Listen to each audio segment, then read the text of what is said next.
Hello అండి, అందరికీ నమస్కారం. ఈరోజు నేను చెప్పబోయే కథ అంతిమయాత్ర. ఈ కథను రచించిన వారు సుబ్బారావు గారు. ఇక కథలోకి వెళ్దామా? హలో ప్రసాద్ గారు, నేను ఫ్లాట్ నెంబరు 425 నుంచి మాట్లాడుతున్నాను. ఉదయం నుంచి మా ఇంట్లో కరెంట్ లేదు, కాస్త ఎలక్ట్రీషియన్ని పంపించండి. సరే అండి రామారావు గారు, ఎలక్ట్రీషియన్ 9 గంటలకు వస్తాడు. థ్యాంక్స్ అండి అంటూ ఫోన్ పెట్టేశాడు రామారావు గారు. వివరాలన్నీ నోట్ చేసుకుని ఎలక్ట్రీషియన్కి ఫోన్ చేసే అంతలో మళ్ళీ మొబైల్ రింగ్ అయింది. నేనండి ప్రశాంత్ని, ఫ్లాట్ నెంబర్ 530 నుంచి మాట్లాడుతున్నాను. మా బాత్రూంలో నల్లాలు లీక్ అవుతున్నాయి, కాస్త రిపేర్ చేయించి పెట్టండి సార్. అలాగే అండి అంటూ ఫోన్ పెట్టేశారు ప్రసాద్ గారు. ప్రశాంత్ గారితో మాట్లాడుతూ ఉండగానే ఫ్లాట్ నెంబర్ 525లో కాపురం ఉంటున్న రాఘవయ్య గారి దగ్గర నుంచి ఫోన్ వచ్చింది. ప్రశాంత్ గారు ఫోన్ పెట్టేసిన తర్వాత రాఘవయ్య గారికి మళ్ళీ కాల్ చేశాడు ప్రసాద్. రాఘవయ్య గారు ఫోను ఎత్తి, నాయనా ప్రసాద్, కాస్త నా మందులు అయిపోయి తెప్పించి పెడదు అంటూ నెమ్మదిగా మాట్లాడాడు. సరేనండి, ఇప్పుడే పంపిస్తాను, ఫోన్ పెట్టేశాడు ప్రసాద్. ఇలా ఉదయం నుంచి సాయంకాలం వరకు అందరి సమస్యలు తీర్చే ఆపద్బాంధవుడు సదరు ప్రసాద్ గారు కూడా ఫ్లాట్ నెంబర్ 401 ఇంటి యజమాని.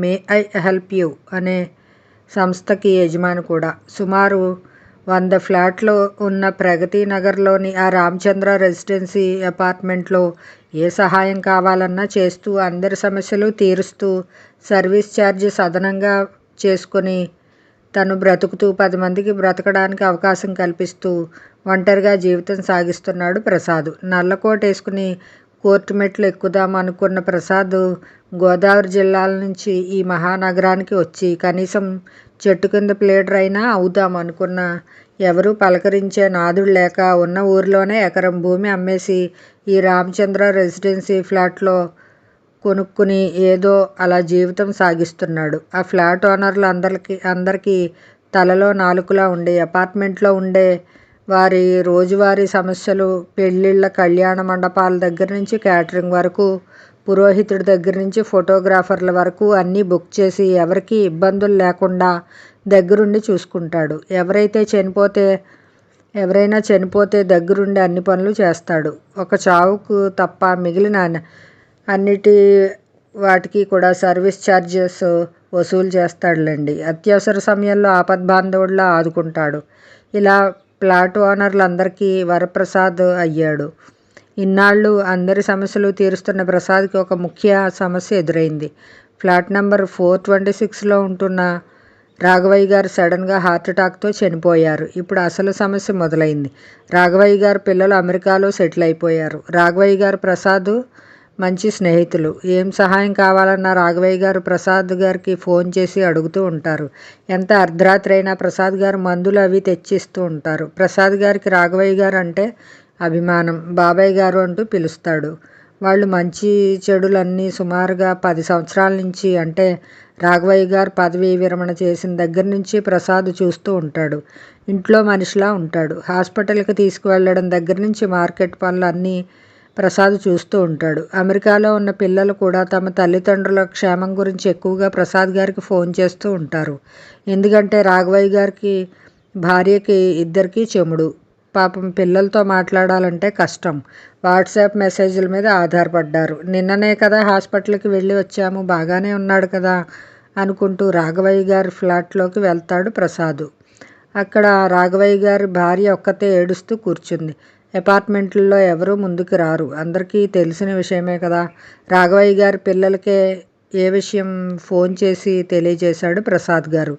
మేము వచ్చేటప్పటికి 3 రోజులు పడుతుంది, అంతవరకు మరి ఈ శవం అంటూ మాట మధ్యలోనే ఆపేశారు రాఘవయ్య గారి పిల్లలు. పోనీ రాఘవయ్య గారు భార్యని సలహా అడుగుదామంటే ఆమె ఏమీ చెప్పే స్థితిలో లేదు. కనీసం మంచినీళ్ళు ఇచ్చే దిక్కు కూడా లేదు. అదేమిటి, బాధ్యత తీసుకోవాల్సిన పిల్లలు అలా మాట మధ్యలోనే ఆపేశారేమిటి? ఒకవేళ ఐస్ బాక్స్లో 3 రోజులు శవం ఉంటుందా? ఫ్లాట్లో ఉండేవాళ్ళు ఊరుకుంటారా? రాఘవయ్య గారు భార్య కూడా పెద్ద వయసే, ఎన్నాళ్ళని తిండి తిప్పలు లేకుండా ఉంటుంది. ఆవిడ బాగోగులు ఎవరు చూస్తారు? ఏం చెయ్యాలో తోచక దిగులుగా శూన్యంలోకి చూస్తూ, ఎందుకైనా మంచిది మరొక్కసారి పిల్లలకి ఇక్కడ పరిస్థితి వివరిద్దాం అనుకుంటూ రాఘవయ్య గారి పెద్ద అబ్బాయికి ఫోన్ చేశాడు.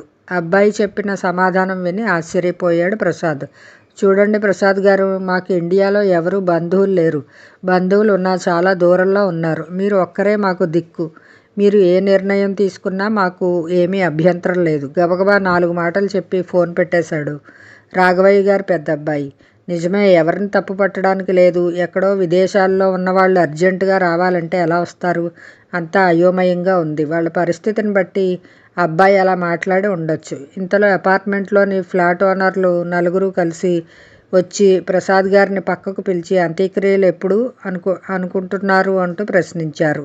ప్రసాద్ ఏం సమాధానం చెప్పాలో తెలియక మౌనంగా ఉండిపోయాడు. అప్పటికే సమయం మధ్యాహ్నం 2 గంటలు అయ్యింది.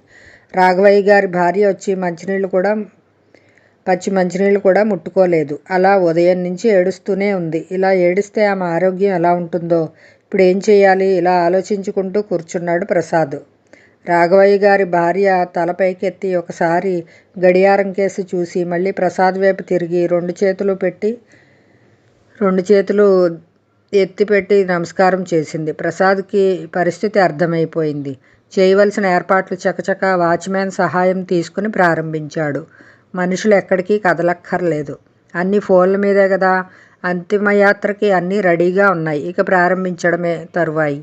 రాఘవయ్య గారి పిల్లలు ఇక్కడ లేరు అంటున్నారు. మరి ఎవరు చేస్తారు అనే పంతులు గారి ప్రశ్నకి నేనేనండి అంటూ ప్రసాద్ ముందుకు వచ్చాడు. మీరు అంటూ అనుమానంగా చూశారు పంతులు గారు. నేను ఆయన ఫ్రెండ్ని. సరే, మీరు స్నానం చేసి రండి అంటూ పంతులు గారు చెప్పడంతో స్నానానికి వెళ్ళిపోయాడు ప్రసాద్. స్నానం చేస్తున్నాడే గాని ప్రసాద్ మనసులో చాలా తప్పు చేస్తున్నామనే భావన ఉంది. ఒక బ్రాహ్మణుడికి ఇతర కులానికి చెందిన వ్యక్తి తల కరువు పెట్టడం ఎంతవరకు సబబు? అందరూ ఏమనుకుంటారు? వ్యాన్ వరకు తీసుకెళ్ళి ఆ నలుగురు కూడా డబ్బు కోసం పనిచేసేవాళ్లే. ఏమిటో ఈ నగరంలో అన్నీ కష్టాలే అంటూ ఇదే సందేహం పంతులు గారి ముందు వెళ్ళబుచ్చాడు. చూడండి, ఇక్కడ కుల మతాల ప్రసక్తి లేదు. అనాథ ప్రేత సంస్కారం అనేది అశ్వమేధ యాగంతో సమానం. ఇక్కడ శాస్త్రాలు ప్రసక్తి కాదు. ముందుగా సహాయం ఆర్జించిన వాళ్ళకి చెయ్యి అందించడమే మానవత్వం. మీరు చేస్తున్నది ఆ కుటుంబానికి మహోపకారం. చీకటి పడితే శవదహనం చెయ్యకూడదు. కనుక ఆలోచన మాని ముందుకు అడుగు వెయ్యండి అంటూ పంతులు గారు చెప్పుకుంటూ వచ్చారు. పంతులు గారు మాట విని తయారుగా ఉన్న ప్రసాద్ని చూసి ఏమనుకున్నారో ఏమో ఆ ఫ్లాట్లో ఉండే 4 ఓనర్లు గబగబా తలస్నానం చేసి ఆ శవం దగ్గరికి వచ్చారు. రాఘవయ్య గారి ఆఖరి యాత్ర అలా ముగిసింది. ప్రసాద్ గారు చేసిన పనికి అందరూ అభినందించారు. ఏదో ఒక జన్మలో రాఘవయ్య గారితోటి రుణం తీరలేదు అనుకుంటూ, అందుకనే జన్మలో ఇలా తీర్చుకోవాల్సి వచ్చింది అనుకుంటూ ప్రసాద్ చితికి నిప్పంటించాడు. కొడుకులు మనవళ్ళు కోడలు వచ్చే వరకు రాఘవయ్య గారి భార్యని కంటికి రెప్పలా చూసుకున్నారు ప్రసాద్ గారితో పాటు ఆ ఫ్లాట్లో ఉండేవాళ్ళు. ఇంకో విచిత్రమైన విషయం ఏంటంటే శవం ఉన్నంతసేపు ఎవరు చూడడానికి రాలేదు కానీ ఆ రుద్రభూమికి చాలామంది తరలి వచ్చారు. ఈ దేశంలో మొదటి అడుగు వేయడానికి చాలామందికి ధైర్యం చాలదు. మొదటి అడుగు వేసిన వాళ్ళని అనుసరించే వాళ్ళు చాలామంది ఉన్నారు. పరిస్థితి ఏదైనప్పటికీ ఒక మంచి పని కోసం నడుము కట్టే దూసుకుపోయే యువత మనకు చాలా అవసరం. నాకెందుకులే అని తప్పించుకుపోయే యువత మనస్తత్వాన్ని